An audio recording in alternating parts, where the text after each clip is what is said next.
Now it's time to add the flickering of the screen or the screen light to the scene.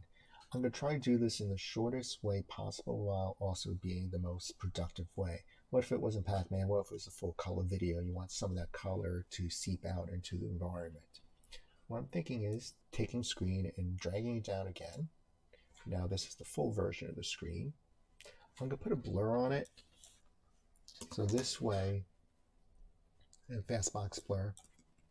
So this way, if there's imagery such as the Pac-Man, it won't stand out as much. It would add light to the scene. I'm thinking if this was a full color video, same idea. We don't need to see the literal video on top of the scene. And I'll just blur it down. That's more towards the light values that we're looking for to get out of this video, not the real objects. I'm going to decrease transparency just so we could see things a little better. This would be also another great one to put into perspective because we're going to have the Pac-Man going out on this level, going left to right for light. It would be going more towards the wall. Just adding this little flickering ghost light that's going on. Next, I'm going to create a mask for this, using the TV set as the guide. Maybe I'll just have it blend in down here, off to this side, going back to the TV set and completing that. Since it's already blurred out, you can see this ghosted image a little bit.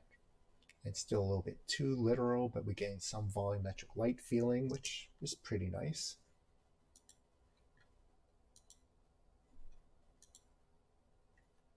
Let me decrease the opacity. You could try different blend modes as well. Instead of just opacity, we'll go back to the usual overlay. And you can see that, but Pac-Man is really too dominant for this. Right? So maybe I need to increase the blur more for the Pac-Man to disappear eventually. By doing so, we'll be losing some maybe of the light effects.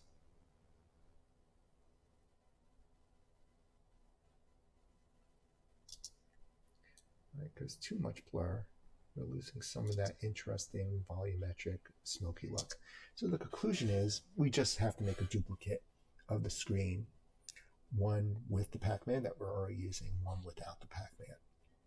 To do that, instead of doing it in here, you would go up to your project level. And the reason why we're not going to do it here because this duplicates the original and refers back to the original composition. If I want a screen without Pac-Man, I would duplicate it up here. And I'll say screen, no Pac-Man. So this is an independent copy of this one. Down here are always instances of the compositions up here, even if we rename them. So I'll double click in that one. And this is simple. I'll just go to the Pac-Man layer, hit delete, done. Now I'll go back to my main composition, which I believe I'm calling room. And since this is the one, I'll just make sure, turning on and off, right? I can see the little fades happening there. This is the one I want to replace. I'll select it, option drag from here down to there. And now Pac-Man is gone from that one. We still get this volumetric light happening here. Since Pac-Man's gone, and original reason why I went so high with fastbox blur was because of Pac-Man trying to blur him out.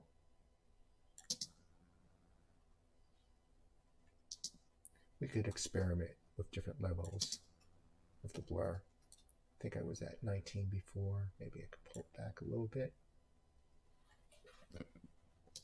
I could also add a feather to this mask now.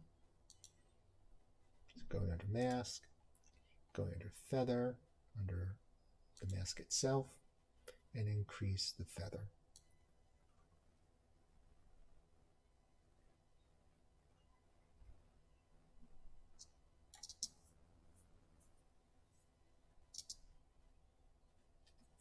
Instead of overlay, back to normal mode. So this way I could see what's going on a little bit clearer. Way too dense. So decrease the feather.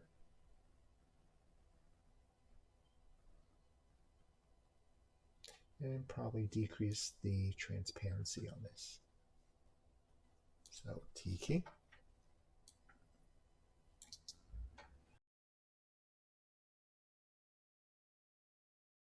And there's our scene for now.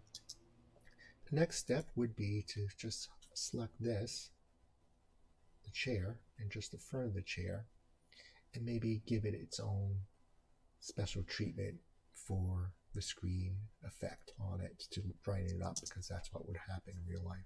The chair's light would reflect onto that.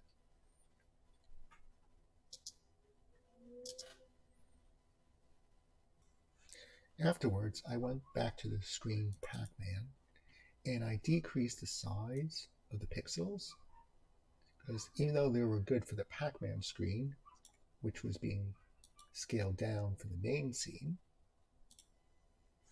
they're too big for this scene. So by going back into the Pac-Man scene and going to the solid layer and decreasing the size of the pixels, it'll be a much better effect out in the main scene. So maybe 1 by 1 or 2s or 3s is fine. So I'll type in 2. Look at the room. And that's a lot better than before. So experiment with the videos that you create and see what works out. So now I want to edit the mask. I've applied a glow, and you can see that now it flickers a little bit more, which is something I was looking for without using any fancy scripts.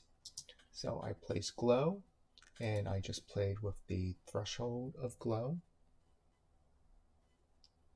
increasing and decreasing until I saw a value where it creates this little flicker that's going on, which I kind of like, but I don't want it on my candle area. So that means I have to go edit the layer mask. I'm going to click off and just make sure I select this dot. Well, I could try to maneuver it like this, which is something I do want. I still get some of the candle in it maybe, or I get this corner now in there that I don't want. So to deal with that, I'm going to draw another mask still on the screen. And we have these additive and subtractive properties of mask. So this will allow us to take a mask and draw a mask, and take a mask and remove it from the original mask.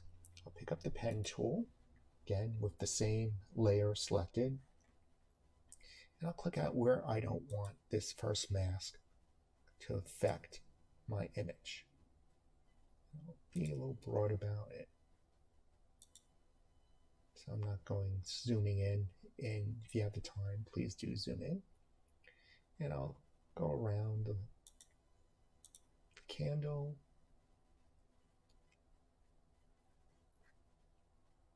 like that, and I'll close it off like this. Well, now you see it happening, the mask happening across both of these objects. Good to know that we could do additive mask.